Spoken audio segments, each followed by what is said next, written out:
Hi, everyone, and welcome to another episode of Lockdown Dads. My name's Ian Dinwoody. I'm the founder of a coaching business called Inspiring Dads, and I have two children, an 11-year-old and an 8-year-old.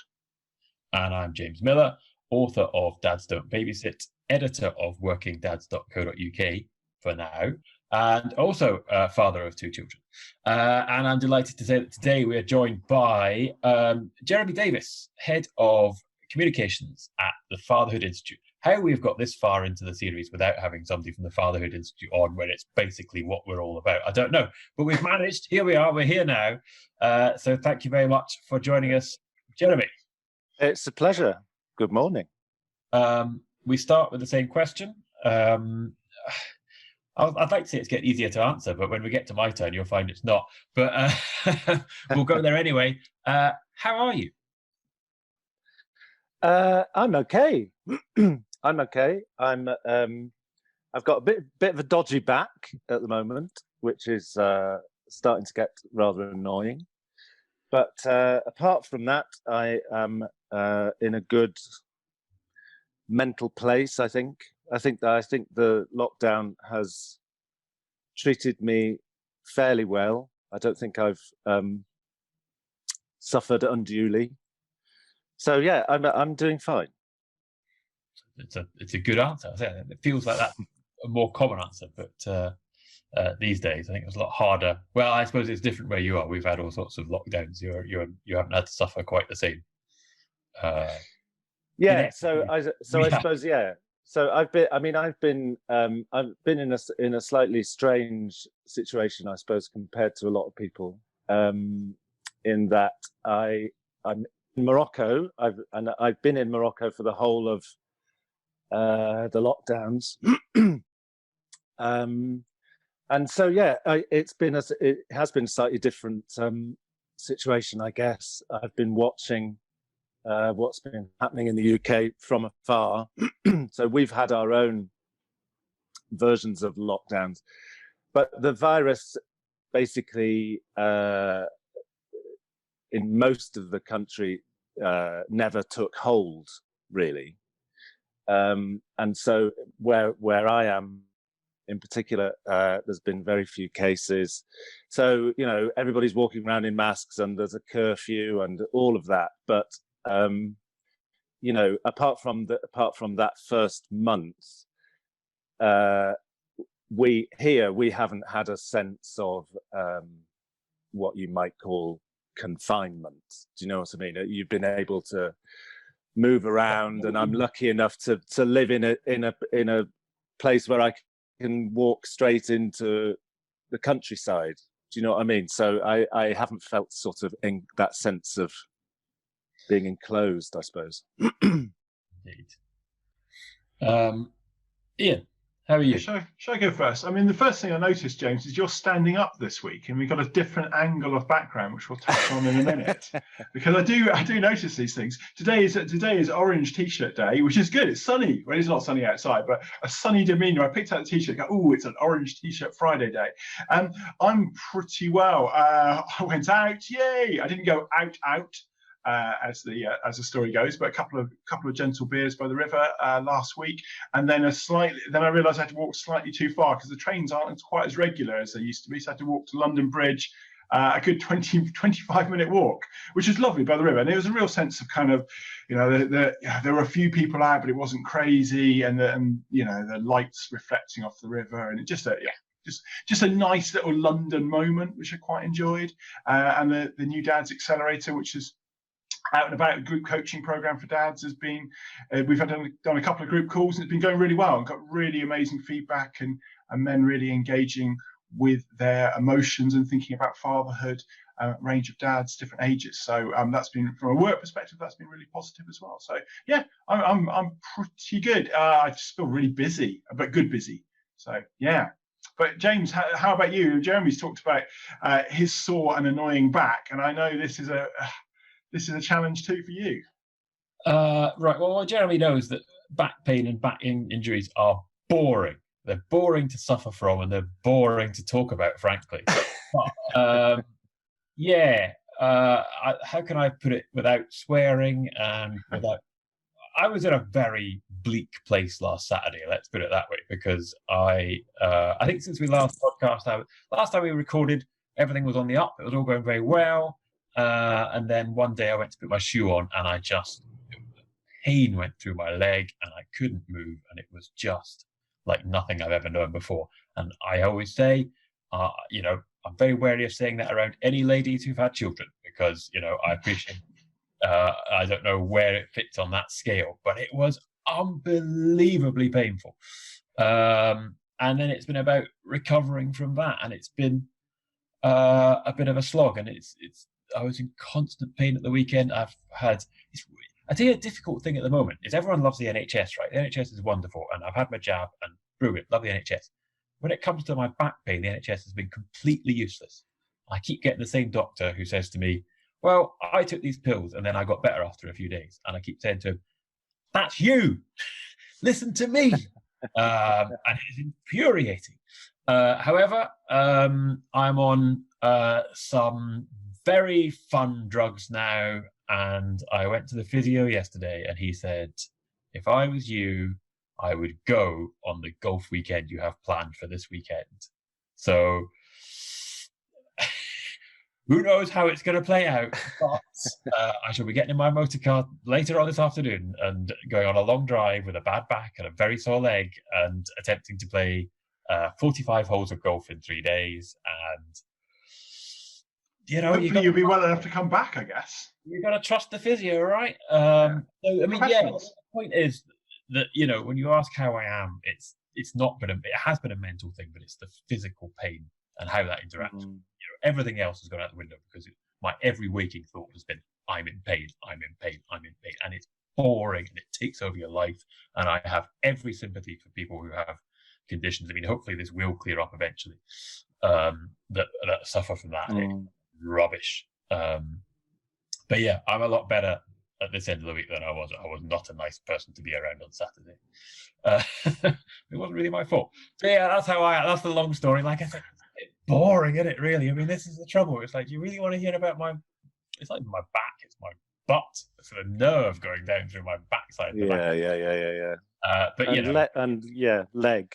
Yeah, mine is the same. It's like, how's your back? Well, I don't know. It's kind of the back and the leg and everything, and it's just Yeah, I always sort of say it's my back. It's not my back at all. My back's fine. It's the nerve running down my leg, and the nerve pain's horrible as well. It's just But there we go. And I think it's important, because I think if we weren't modern men, we might say, you just need to man up a little bit, James. But we are not that kind of men on this kind of show. We never have been. So, Jeremy, we want to talk about the Fatherhood Institute report in a minute, which is called Lockdown Fathers, the Untold Story, which I've been reading the executive summary of, and it's like, that makes a lot of sense. That makes a lot of sense. Great call to action at the end. But Jeremy, how did you come to be involved in the Fatherhood Institute in the first place? What was your path? So I was working as a journalist, which I had been pretty much since leaving university, and I was freelancing, and when I became a father. 1999. I got really interested in fatherhood from a sort of, I found myself reading everything I could about it. I started writing a little bit about it, and I ended up, for my sins, I ended up doing a PhD. I guess I had reached a point where just writing stuff as a journalist about it felt like it was a bit, I felt like I wanted to do something a bit more deep, I guess. So I did a PhD, and through that, I stumbled across what was then, we were then called Fathers Direct, which had started, in fact, around the same time that I started my academic journey, I suppose. And yeah, so they wanted some help with producing some reports, and I ended up freelancing for them, and then gradually that it turned into a job, and which fitted very nicely actually with fatherhood, because obviously by definition we are an organization that takes fatherhood seriously. And so all the kind of flexibility and understanding and communication that you might want as a father with your employer was there. Do you know what I mean? So although obviously there have been times where I've had to juggle, you know, it's been difficult to juggle work and being a hands-on dad. I've never felt like I had to fight for my right to do that juggling, I suppose. So yeah. It makes sense. I mean, the thing is, there's part of you goes, well, of course not. You're working for the Fatherhood Institute. But I think anybody that knows the inside of any charities will know that it's not always, they're not always quite as good internally as they are externally at living by. Yeah, and it's a tiny organization. I think sometimes people think, because the name makes it sound quite grand, doesn't it? You know, institute. It's kind of like you imagine this sort of big red brick thing, and you know, with people walking down corridors or whatever. It's always been pretty small, and you know, you have to be quite fleet of foot in a small organization like that, and be able to pick lots of different threads up and all of that. So yeah, so it's kind of it's the kind of job that can be very demanding at times, but then you'll have quieter times too that kind of make up for it, I guess. So yeah. You've had a fairly demanding time, I imagine, over the last few weeks since the report landed. See, look at that. That was smooth, wasn't it? See how I got us back onto the report? Very smooth, yeah. Tell us about it, all right? It's called The Untold Story. I mean, first, I suppose there's two questions arising from that. I mean, what is The Untold Story? And then I suppose the follow-up is why has it been untold until now? Well, yes, very interesting questions. I guess the untold story is basically the story of fatherhood does not really get told very often, and in that sense, lockdown has been no different from the general situation, and so what we wanted to do, because it very quickly became obvious when the first lockdown happened, it very quickly became obvious to us that there was this sort of huge natural experiment going on, where men were coming back into the home, probably more than at any point in modern history, you know, if you think about it. But, you know, we as fathers have been sort of positioned as something outside the home, really, since the Industrial Revolution, you could say, you know. Our place has been outside the home, supporting what's going on at home, and obviously in more recent decades, you know, expectations have changed about how we kind of combine that with what happens at home. But fundamentally, that has been the case for a very, very long time. And so the idea that there would suddenly be lots of men back within the four walls, if you like, it was obvious that we needed to do something to explore how that worked for them and for the families. So that's how the study came about. And I guess we called it the Untold Story. That we changed the title as we went along, but I guess as we've been through the whole sort of COVID experience, the story of fathers during this period had remained untold. All we were hearing, and I have to say, all we still are hearing, really, in the mainstream press, is the story of motherhood, and and a kind of angle on that suggests that everything is doom and gloom. It's all bad news. Women are bearing the brunt of everything, and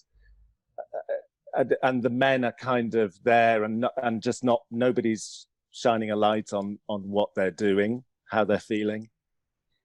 So we ended up thinking, actually, we should call this the Untold Story, because it felt like a story that had been untold. Yeah, I think it's really interesting. I don't disagree with the title. I'm not going to slag it, but I think you're right. To some extent, you're right. It's about the angle, isn't it? It's not that the stats weren't told. It's that it wasn't put together into a story. You'd get, as you say, you'd get the story about mums doing more around the house, and it would say, by the way, dads have done. I mean, I think I've got it written down. What is it? Dads went up from 4 hours to 8 hours. I mean, clearly that's a huge increase in the amount of childcare. Yeah. Women are still doing more childcare. Yeah. That has narrowed slightly, but you were getting that tagged on at the end, and it wasn't. Yeah. If at all, yes, at all, and so I suppose it's kind of frustrating. I mean, in a sense, the press, if you like, are telling. Nobody's telling lies. Do you know what I mean? It's not like nobody's sort of fabricating anything by saying women are doing more childcare. It's true. That's a fact. It's frustrating, I guess, when you take social history, if you like, seriously. It's frustrating when that is presented as if as if it's something new, and B, as if it's just a static fact, when clearly things have changed massively. And so, if you're going to be talking about what's happening in families, surely you should be looking at the changes as well as the things that have stayed the same. And so a lot of the time, I think the reporting on family life during lockdown has been pretty simplistic, if you like, and a little bit wrong, because the story, this is often through the way things are headlined and all of that.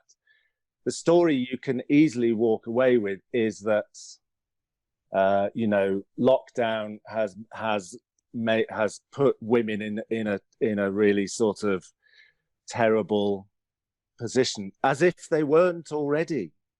Do you know what I mean? The gender inequalities were there beforehand, and all lockdown has done is to sort of shine a light on that.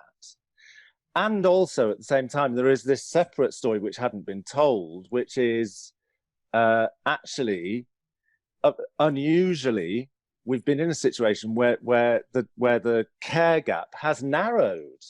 So this is not the time really to be just banging on constantly about how awful gender equality, the situation is for gender equality, because actually during this period, in lots of ways, those inequalities have actually narrowed. And the danger is that if we do nothing different as we go forward, that narrowing of the care gap is gonna widen again, and we're just gonna go back to where we were. I think it's really important, because there's some really positive stories to be told, and they're throughout the report, aren't they, in terms of better parenting, closer and better relationships with children, leading ultimately into a desire for men to work more flexibly, for dads to work more flexibly. And it's that framing which is, I think, is kind of, we lose sight of the framing. The BBC were talking about the percentage of parents, mums and dads who wanted to work at home 1 day a week or more, and it was 69% for mums, and they framed it as just 56% for dads, and just is enormous. 56% is enormous. And your report talks about the same thing, doesn't it? It's 76% of dads wanted to be more flexible, and 63% wanted to more home-based working options. It's absolutely vast. If you looked at that 2 years ago, we'd have been like, someone's made that up. But like you say, it's that framing. There's amazing stories. Exactly. Absolutely. And the it's a pretty simple story, actually. What it is you put men back in the space where their children are, and guess what happens? Their relationships with those children develop. They spend more time with them. They do helpful things with them, like, helpful for the child, like looking at, supporting their education, having fun together, doing just basic sort of parenting stuff that is all of benefit to the children. They did more housework. Do you know what I mean? All the things that for years and years and years we've been bashing men over the head for not doing. They've been doing it, and their relationships with their children have. I mean, this is not universal, obviously, but huge percentages of men in our sample talked about their relationships with their children having improved, about they're feeling more confident in their parenting, they're understanding their partner's experience and the challenges that she faces better. There's all sorts of stuff been going on, that really can only be described as positive. And so I think that's really what we've tried to do in this report, is to kind of is to shine a light on that, and to sort of start to think about, well, how can we build on the best bits of this as we go forward.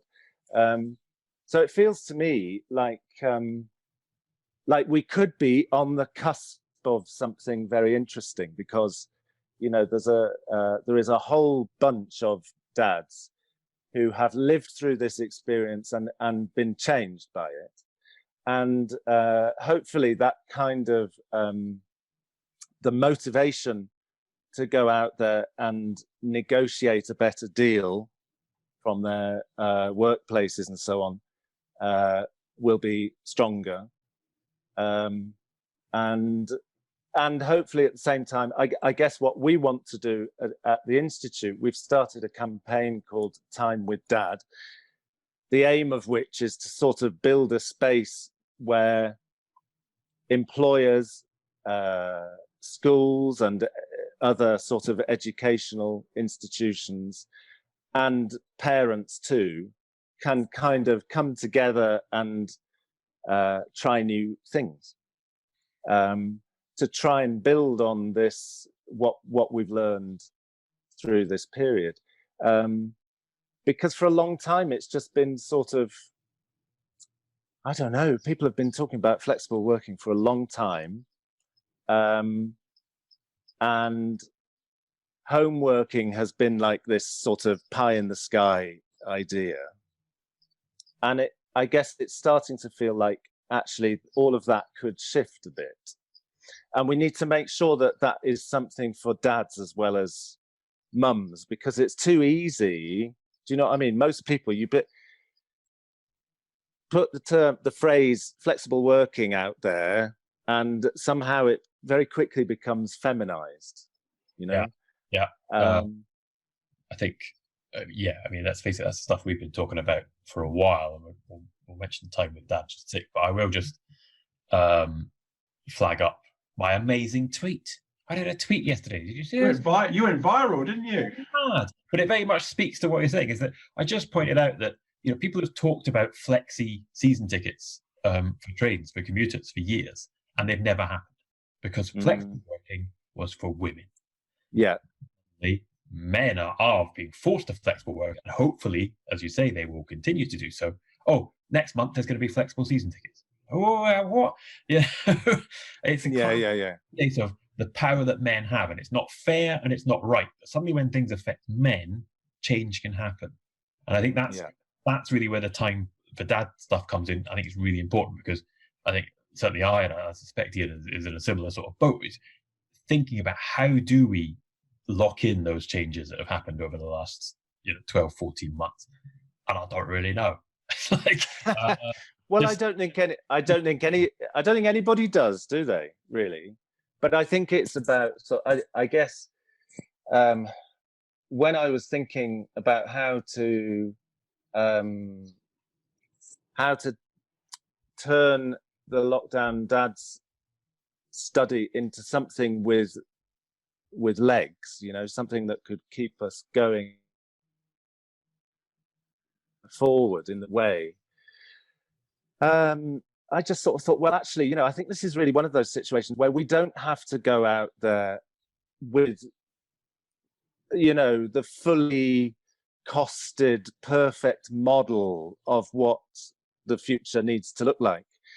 I don't know what it is, but what I do know is that things need to change. And I guess what has been really helpful for us as an organization doing this study is that it's given us a really strong signal that it's not just us clever sods in the Institute with our fancy ideas wanting this thing to change, but it's actually, your average, dad on the street wants this. And I think this very unusual set of circumstances that we've all been living through has been really a big change in that respect, because I think it has given or is giving dads a new perspective, and hopefully we can turn that into a not just a new perspective but a new voice. I don't want it all to just disappear. I think that the voice is the key. I mean, that's kind of what the point of my tweet actually was like, look, this is annoying, but look, it actually shows if men want something and speak up, we can make it happen, and we've got to speak up. And I think that's, I don't know, there are specific sort of policy asks around the time with Dad's campaign, but I'd suggest, and correct me if I'm wrong, but to some extent, your main ask at the moment is come on board. Is no. That's exactly it. Just if you're interested, come talk to us and let's figure it out. Is that broadly That's it. Number one. That's it. Yeah. I mean, I think it. So I think that there are lines in the sand, I guess, that are there, which are, broadly speaking, what we're talking about is how can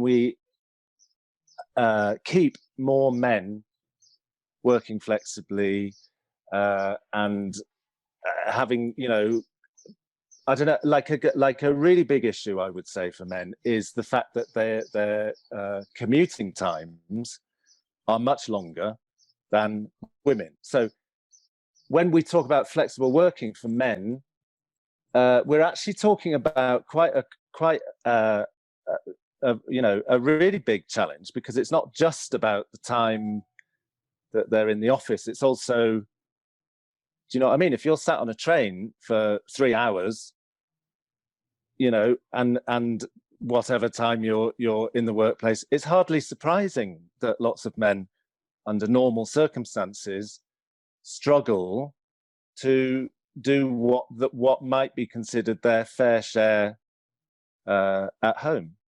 So there's stuff like that, you know, commuting. What do you do for the dads who have to physically be in a space that is a long way from work? What can you do to help them stay fully engaged with their children and, for example, supportive of their children's education? Now, again, I don't know. It's not like I've got I've got all the answers in, but I'm sort of thinking, okay, we've sent people to the moon. There must be ways that we could help dads in that situation, or help families in that situation. Schools, for example, could be doing things differently, the way they communicate with fathers, and that's about taking the father's role seriously, and being creative in the way you deliver whatever it is you need to deliver, taking parental engagement seriously, and so on and so on. So I think there's all sorts of things that you could do, which employers could be doing, that schools could be doing, that entrepreneurs could be creating, and also that parents themselves might start to do differently. Because, you know, this experience hasn't just been transformative for men. Obviously, our study was based on interviews with men. I'm quite sure if we had interviewed the partners of those men, who knows what their story might have been. But do you know what I mean? Some of that would have been reflective of what the men were saying, and the women themselves will have been put in a position of sort of seeing their partners' greater engagement with the children. I don't know, maybe sometimes that's a challenging thing for mums. And sometimes they might need to be rethinking everything from their own perspective. So I think there's lots of stuff that parents themselves probably might want to think about and kind of adjust in the way that they approach things as the world sort of opens up. So yeah, I guess with Time with Dad, what we're saying is, okay, here it is. Here's the problem. We want to sort of be part of the solution. So come and tell us what you think. Where should we start? Ian, have you got a tip for us to finish off? Yeah, it's an equality tip. It's an equality starts at home tip, and it was it came up. I saw something I think it was on Facebook or LinkedIn. I can't remember which one it was, and it was about the importance of mums role modeling to their daughters about how you can succeed, you can be a mum and succeed, and the importance of role modeling generally. And it made me reflect on actually the importance of dads role modeling for their daughters.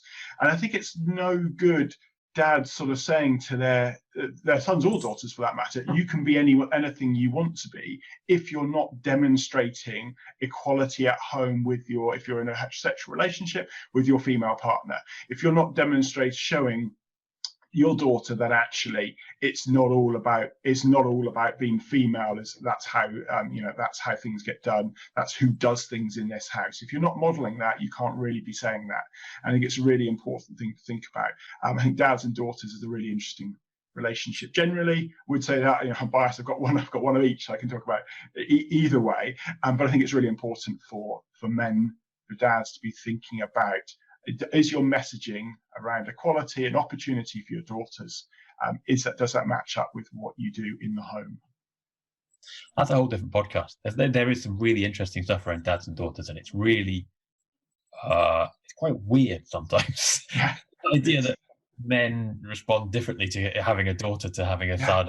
Why would that be? Yeah. And to some extent you think, well, why should we shouldn't pander to that, they should just, but at the same time it seems to have quite a positive effect on men having a daughter in many ways. But yeah, we shouldn't take that. It shouldn't take having a daughter to think about equality and gender and sexuality and that sort of thing, really. Let's delve into that on another episode. Let's find somebody to delve into that. Jeremy, have you got a tip for lockdown dads? I think my tip for dads generally, and probably for lots of mums, but I think probably, you know, working dads of all types, whether you're working from home or not. But I know that I have suffered from this myself, having worked from home for most of my adult life. Switch the phone off. That is my tip. Switch the phone off when you're with your children, because it's very easy. I think we obsess a bit about time. You know, like everybody has this idea about quality time with children. Actually, the research shows that what matters with children is time. It's not quality time, it's time.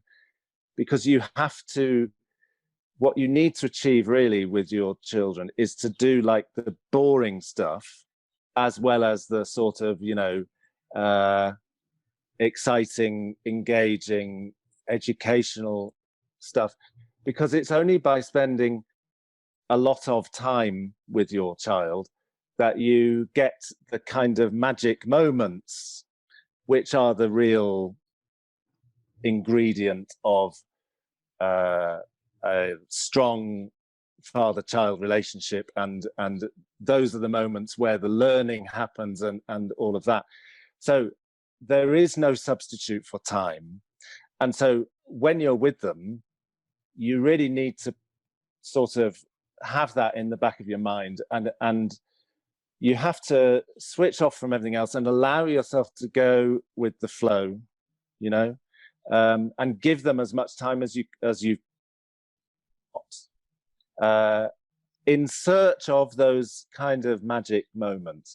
And those magic moments just don't happen if you're there kind of like this all the time, or kind of doing all that remote virtual stuff that can so easily take over your life. And I think that, so yeah, that's it. That speaks to a really actually important point in the report that I thought stood out, was that men who reported having better relationships with their children then reported having better mental health through the lockdown. They were like, to some extent, I mean, you know, not completely, but there's a sort of inoculation effect to some extent, because they had that good relationship to start off with, and they supported each other through the lockdown. Yeah, my tip really follows on very closely to that, actually. It's the same sort of thing, but you know, basically all Jeremy said, but with your partner. Yeah. I said last weekend I was a very horrible person. I wasn't that horrible, but you know, I wasn't very happy.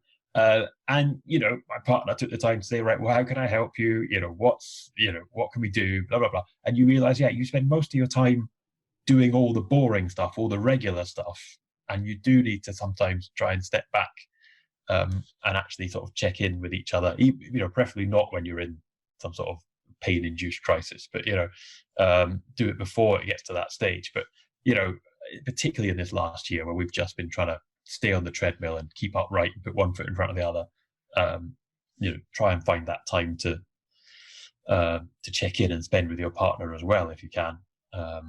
You know, and again, that will hopefully inoculate you against whatever might be coming down the track.